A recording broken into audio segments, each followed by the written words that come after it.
Welcome everyone to the Toku Portal podcast. It's me Zero here with In Did it decade? Rye. Today we're talking about Kamen Rider Build, episode 20. It's kind of hard to believe we're almost halfway through this series, isn't it? I know. It still feels like it's just starting.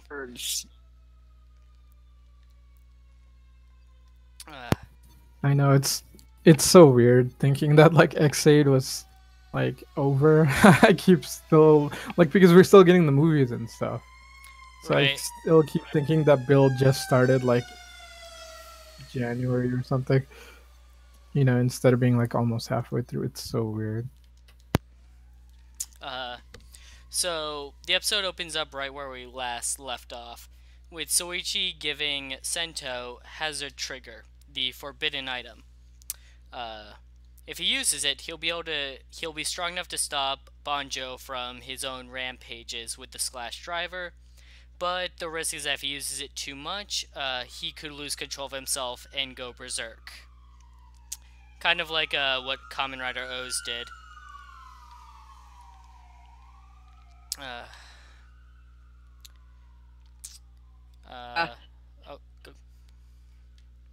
Of course, since it's a possibility that he will go berserk, he probably will go berserk. I've already seen pictures of the form, and if something is all black in Toku, that usually means it's bad. I mean, we saw the form in this episode.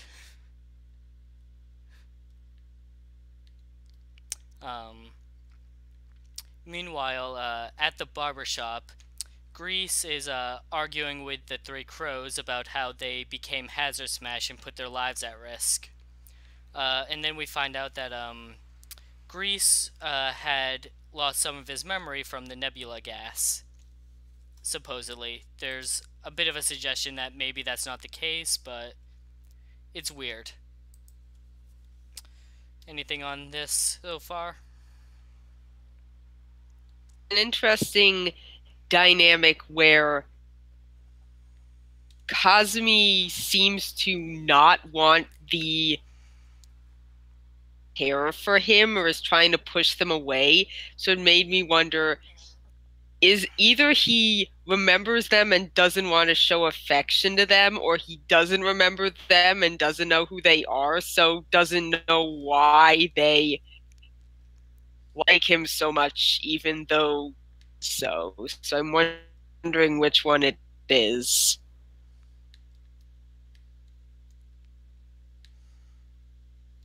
Sento talking to Stark is after this? Or did that happen already? That happened already. Okay. Well, yeah, I did like Soichi's kind of explanation is basically that he's using Banjo and Sento to grow off of each other for some sort of master plan, but I did like that he kind of showed that. I am kind of concerned that the master plan won't like blow me away, but who knows? The writer could prove me wrong. We'll see.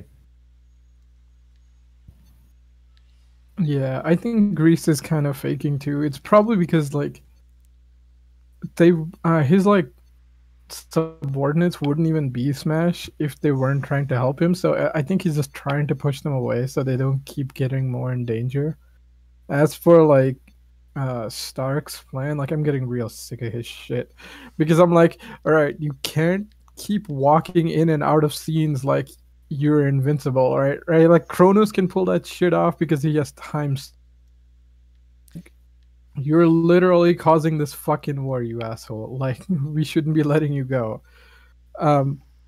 Yeah, it's weird. Also, like, this whole, like, build up to his master plan, I thought originally he was just gonna be like, oh yeah, this thing exists. I'm gonna use it for the hard smash. And then, like, Sento would have to build it. But then, like, he just hands it over to Sento. I'm like, all right, now I can't trust that thing at all because it's like, it's clearly something like he doesn't care, right, who wins as long as he gets what he wants, and like he just wants to get them stronger. So it's kind of, we've had this a couple of times where it's like, oh, the villain just wants to get the hero stronger, and it's like it never ends well. So I'm like, why are we using this shit? Like, just go back to the old stuff. It was effective enough. My theory is that if you get your hazard level too high, it's going to put strain on your body. So maybe Soichi wants Banjo or Sento to go crazy or something. Maybe that has something to do with the Pandora box. Although I heard a rumor that, hey, Soichi is the chaos in the Pandora box personified and just wants to watch the world burn, but that would honestly be kind of boring.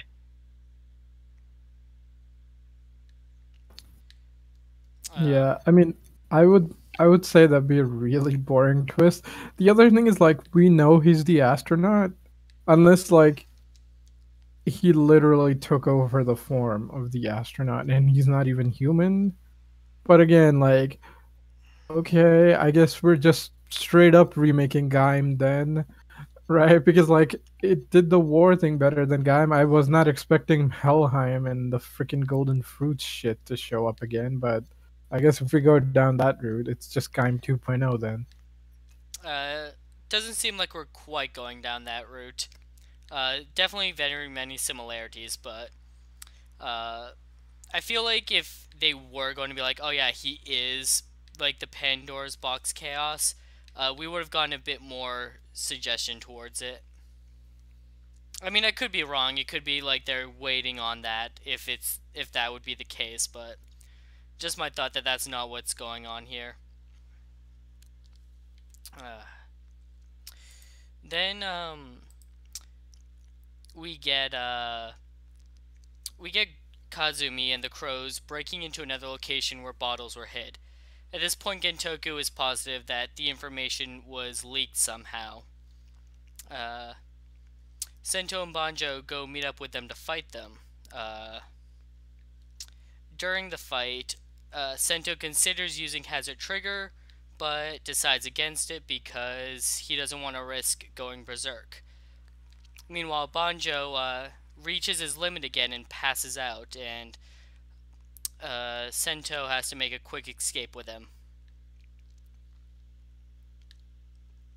Yeah, it's interesting. Before the fight, Sento tells Banjo, like, if you start going crazy, cancel the transformation, and Banjo's like, okay, and I'm like, well, if you're going crazy logically, also you two are not communicating well, so Banjo doesn't know, Sento is concerned about him, Sento doesn't know Banjo is concerned about him.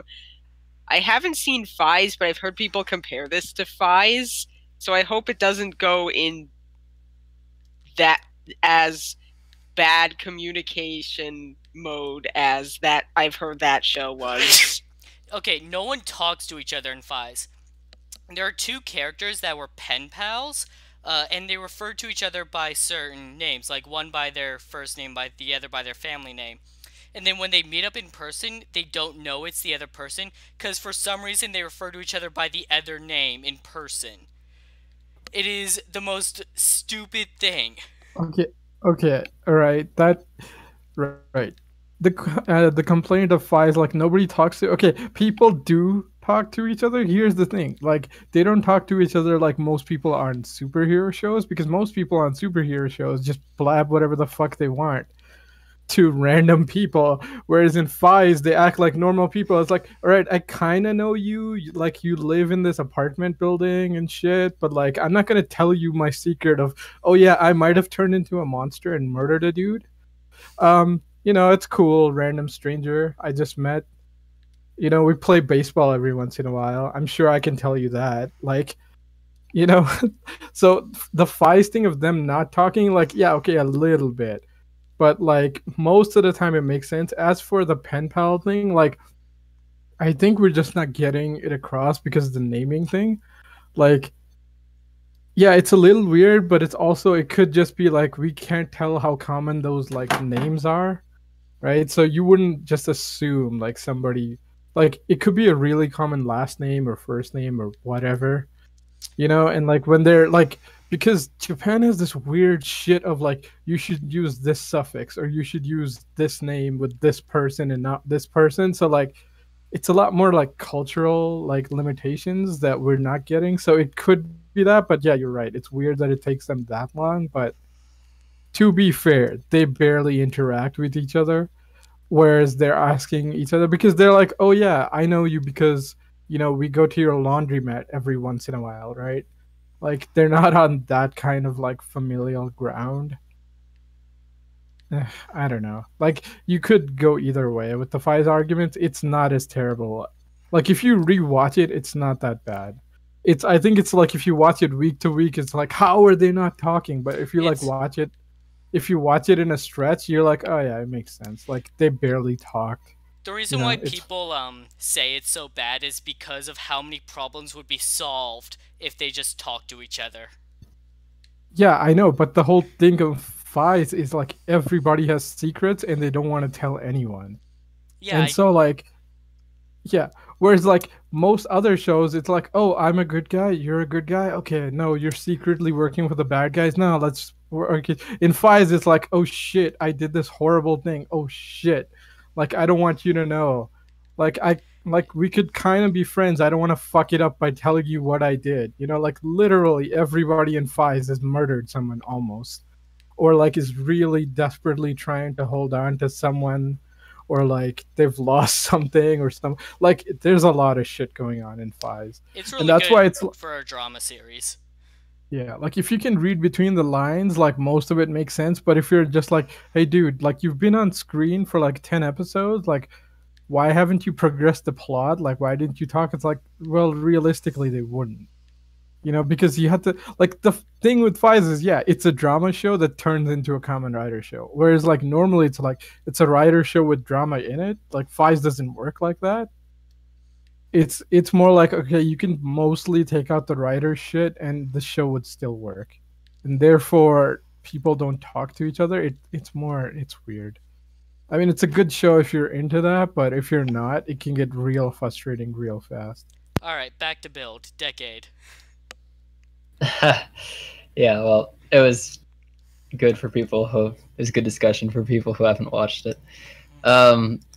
But yeah, I really like the conversation between Sento and Ryuga because, I mean, yeah, Ryuga's not good at talking about his feelings, but it just kind of shows how much he's grown. He's pretty much just willing to sacrifice himself to save Toto and pretty much take some of the burden off of Sento's shoulders. So yeah, I'm really liking Ryuga's progression.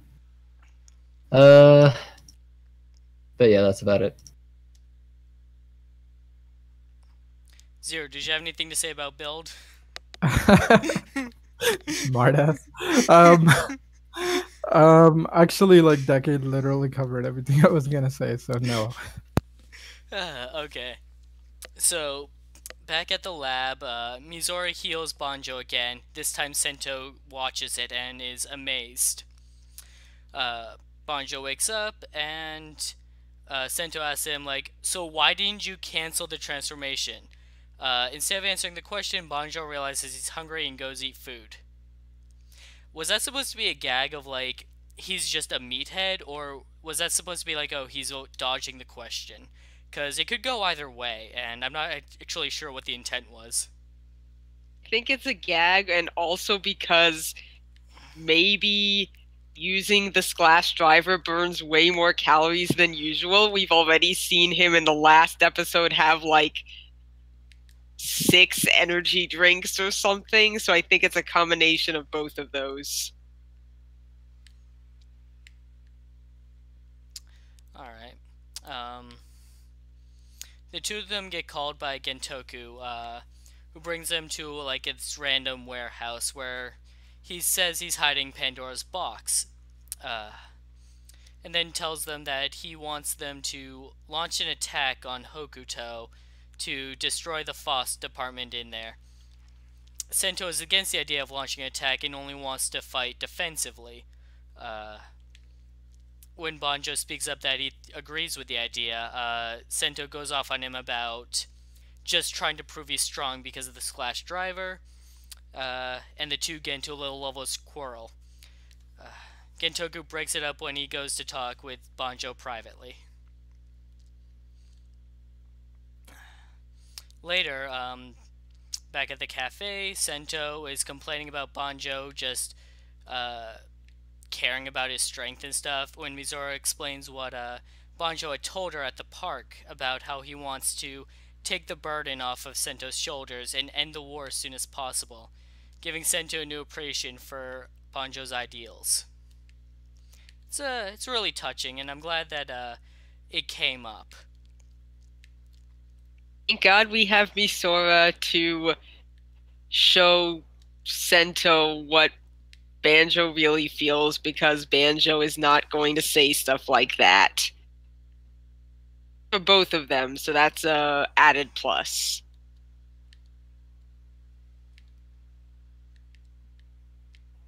Yeah, I screwed up. That was the conversation that I was thinking about with Ryuga kind of trying to explain himself and Sento just being a smartass.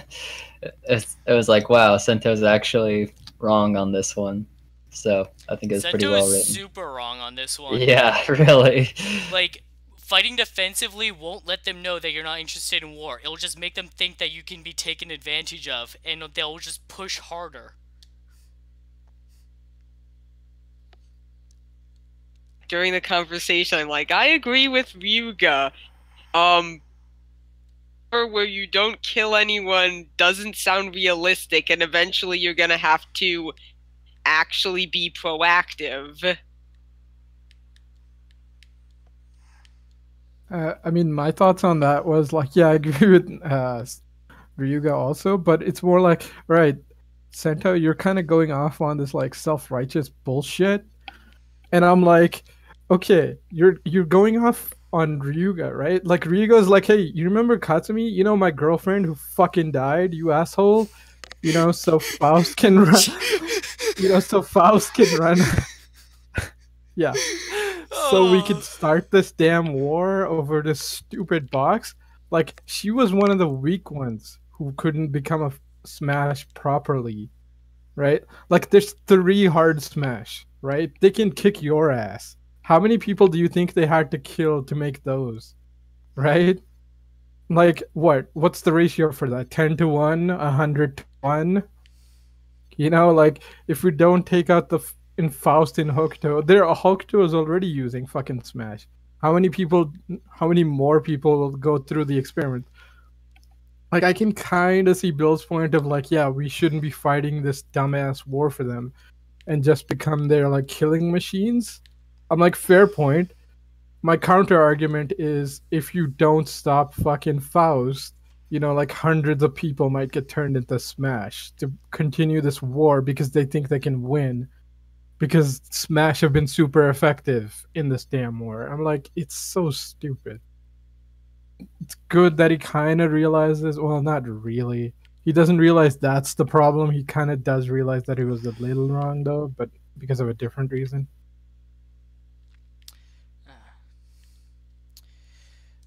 Sento goes back to Gentoku to ask him like where Banjo is, so they can kiss and make up. Gentoku shows him surveillance footage of Go on Zero. I was gonna say this in Q Ranger, man. Oh, Q Ranger was sad. If you haven't seen our Q Ranger podcast for yesterday, you should do that. Super behind on Q Ranger. I kind of stopped watching it after episode 13 because I was annoyed by Lucky. I gather I need to pick it up again. He gets better. And the series ends this Sunday if you want to binge watch it as much as you can. I'll see what I can do. I'm usually not bingey, but I will see what I can do. So, Gentoku shows Sento surveillance footage of that random warehouse, where Kazumi and the 3 crows have shown up looking for Pandora's box. he didn't actually hide it there. He was baiting them. For sure, they are somehow getting information. My personal theory is that it's the bracelets Gentoku has been using. They've probably been tapped. Gentoku launches some kind of, I think, nerve gas on them to keep them preoccupied. Because Banjo is off leading an army to start an assault on Hokuto. Kazumi is able to break out of the building, but it puts him in a bad spot, so the crows rush off without him to stop the assault. Trying to distract Kazumi and the trio. I'm pretty sure he's trying to kill them. I was putting it lightly. Like, whatever works, right? Meanwhile, Mizora and Sawa actually came up with the idea of what if they could heal Prime Minister Himuro, who's still in his coma. So they sneak into the hospital as nurses to do that. One of the guards recognizes Sawa, but too late. They bring Himuro back to I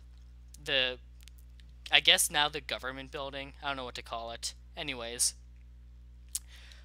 Where Himuro overthrows his son and exiles him.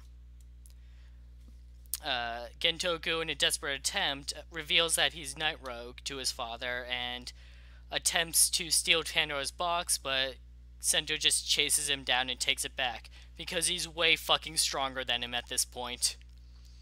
Yeah, that wasn't even a contest, that fight. Sento just straight up kicks Gentoku's ass. Gentoku pitifully, tries to shoot him a bit before, just taking off. Sento returns the box and heads over to where the three crows have probably killed hundreds of soldiers, and Banjo's now fighting them. Sento, with no other option, decides to use Hazard Trigger with his Rabbit Tank combo. Episode end. Belt goes, "Oh no!" And someone commented, "Hey, even your belt is saying this is a bad idea." That's pretty funny. So yeah, a couple things. It was nice that the ladies got some spotlight. It's been a while. Gentoku's actor, holy shit. He's been so great from the beginning, and he just keeps on getting better with the way he pretty much acted out losing power. That was intense. And yeah, Sento actually won a fight. And then Banjo's henshin, that was pretty. I liked it a lot. That was like V cinema tier. That's all I have to say. Yeah, I agree. That henshin was so badass with the flames and everything. As for Gentoku, yeah, his actor is amazing. But I think he's actually, this would probably, okay, either the war stops or he's gonna, or it keeps going, and now I kind of see where the southern part is gonna get involved in, because he can't go north and he can't stay in Toto. The only option he has is to go south. So he might become their rider, or help them out or something. Because he's I'm gonna come back with more power. I'm the only way that's possible is if he joins sides. Join with the one side that's not fighting already. Because otherwise, he goes north, Stark's gonna kick his ass. Pretty much, because he has no power. Or just get killed outright by the Prime Minister of the North. Yeah. As for alright, Build's form looks really cool and all with black and stuff. My only problem is you really didn't need to henshin into that. Banjo's not even going berserk or anything. You could just talk to him in normal form. I mean, you don't even have to henshin, but if you had to henshin, you could just use your normal form. Toy sales, though. I know, if you really needed this, you should have had Banjo go berserk in that fight, and it's oh shit, I have to power up to stop him, right? But Banjo's like perfectly fine. Like he's not going berserk at all, so it doesn't make any sense. If they wanted to show him going berserk, they easily could have. Like, he could be going berserk, but I'm like, without the blue electricity, it's hard to tell. Yeah, I mean, especially because like they'd be like, "Oh, well, why would he go berserk so soon?" I'm like, they killed like hundreds of soldiers. Like that's a pretty good reason. Divisive stress affects that. My only guess, sorry, right, is that he was more concerned with with his health, because pretty much every time Banjo's passed out, Misoto's been there to heal him up again, and they're pretty much like right next to the border, so she wouldn't have been able to help if he just collapsed. On a slightly different topic, Prime Minister Himuro. Now, I applaud him for stalling the war as long as he did when he was in charge. By saying, like, I just want to work with you guys, and showing no aggressive action. The others were going to attack eventually, but they're taking advantage of, like, the moment of peace to build up their forces. My problem at this point, though, is that war has already broken out. It is happening, and you can't just, like, say, let's end it. Gentoku, I think. Yeah, go ahead. Go ahead. Gentoku was power mad, but he did have a point in that they should probably take out the Fost base in Hokuto. I mean, my only reasoning behind that is like, yeah, technically attacking that would be a great strategic move. The thing is, like, if they stop now and like try to sue for peace, there's a chance because like technically they're at a stalemate. You know, like their strongest fighters are in Toto, and they almost got killed. Plus, like the two riders are like an even match. So, like technically, on like a, you know, we can match your weaponry at this point. So, like, if they really wanted to work out peace, this could have happened. But I think if they invaded, there would have been like no chance. Um, yeah, like I know it sounds weird, but like it there's a little bit of reasoning behind it. The problem is like I don't know. It depends on what they do next episode. I see what don't you're thi- saying. From Himuro's perspective, he still believes there's a chance. He doesn't realize, like, what the fuck the Skywall light did when Pandora's box was open. Yeah, exactly. I think like that is a good point. Like I don't think he realizes how corrupt the other ones are. Like he probably thinks, okay, they want to like rule the country. He doesn't probably realize just how obsessed with it they are. You know, like Gentoku knows because like he's just one of them, right? Yeah, he straight up admits it to them, like, yeah, we're all there. Let's just get this over with and go to war already. Honestly, I think that if Himuro tries to open negotiations with Hokuto, very easy for, while the Toto government is distracted, for Sato to attack from the other end. Yeah. I mean, the other thing is like it depends on what Sato wants. Like because technically they're sitting out, like as long as Toto allies with I mean like Hokuto is allied with Sato, but like if Toto decides like, yeah, no, we can form another alliance, like this war will probably stall out. Because like well, let's be honest, like the southern sector could probably take out the middle, but they probably can't take out the north. Like, you know, marching through and fighting like two different states. So like if the middle and the south unite, I think the north would, you know, go back to like, you know, a state of peace. It just depends because we haven't seen what the fuck they're up to.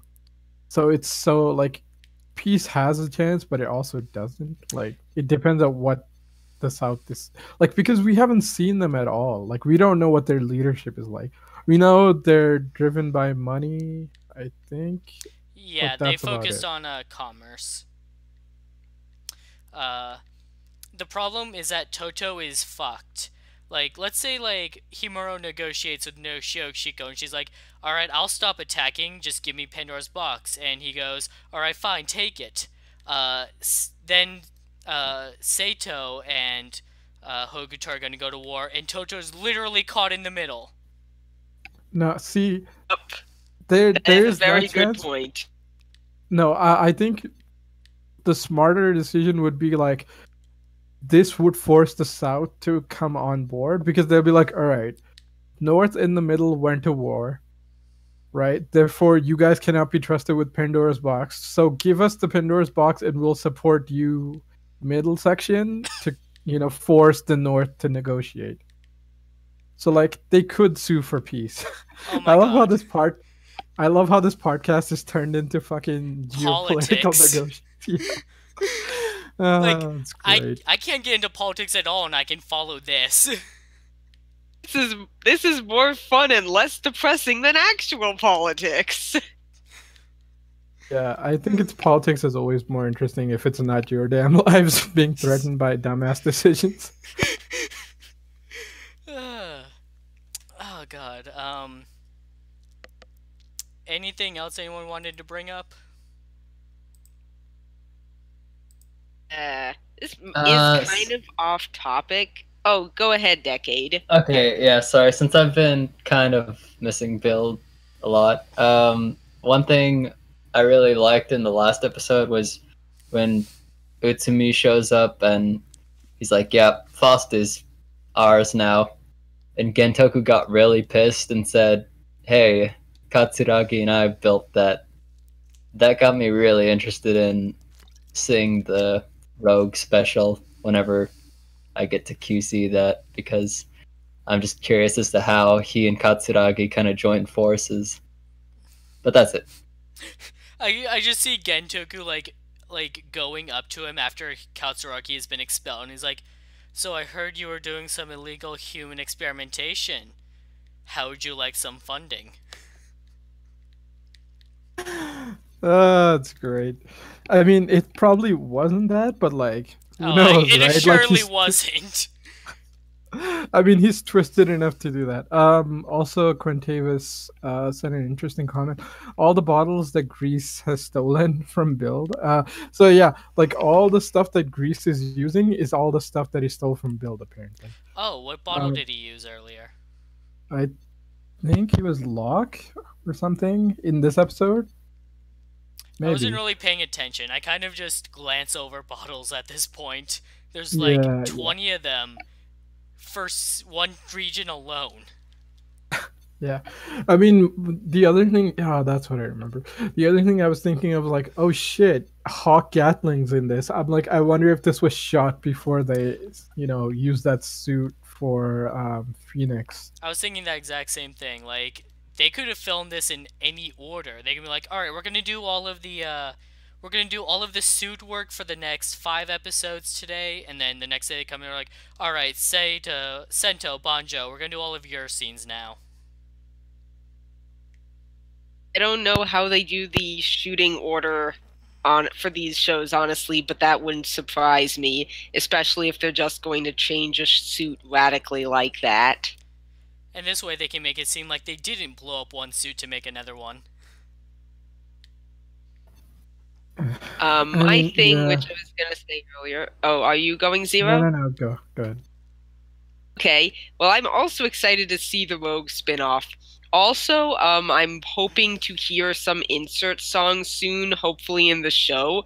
Although the little question in the back of my mind is, can Atsuhiro Inukai actually sing? I have no idea.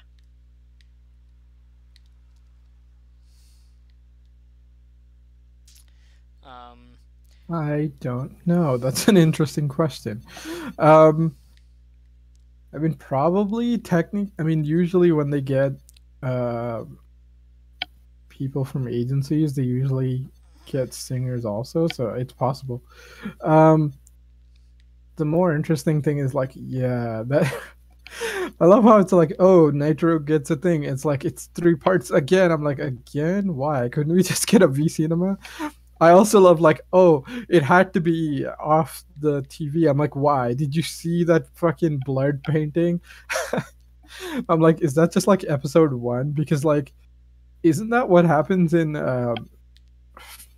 Snipes one? It's like first episode. Oh, why did this not need to be part of the show? Oh, that's right, because his friend opens his mouth and it's like a fountain of blood just pours out. Like, Gross. does anything like that even happen? Because I've seen only like maybe one, two parts, not all of them yet. I'm gonna have I to don't. catch up I don't with the know. X8 I stuff. haven't seen any of the Snipe specials. Um, Speaking so much about Rogue, I wonder if he's going to return later with a Slash driver. Uh, I would honestly not be surprised. The whole thing about him wanting more power, and I'm like, he's gonna try to actually get the rider system. Seems like That it. at least try. No, clearly he's just gonna show up with the Lost Driver at this point because we're just ripping off Double so much. I mean, like Double? he does have a point because Nightrogue and Bloodstalk were built as like test systems to max out the Rider system's power. Like he is super underleveled, but I think it'd be more interesting if he comes back with a non Scratch driver because like Scratch is all this like Katsuragi's research. I want like the southern section, if he goes and teams up with them, to have their own driver. Because like because they're so financial focused, I hope they get like more input from like around the world. So Hey they just America, build like how their own would system. you build this? Why not, right? Right. I mean, like, there's a chance that's probably going to be the plot of a movie or something. But it would be interesting, because usually whenever like a secondary shows up, they have like a completely different belt. Whereas in this show, like everybody shows up and they're kind of using a similar-ish system. So it would be interesting.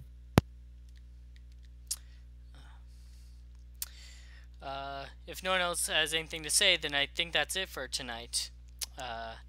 So thanks for joining us, everybody. We'll be back next Tuesday with the finale of Uchu Sentai Q Ranger, and next Wednesday with some more Kamen Rider Build. We get to see the Hazard Trigger in action.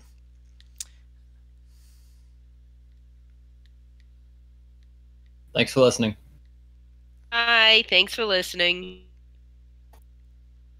Thanks for joining us, everyone, and see you next time. See you next time.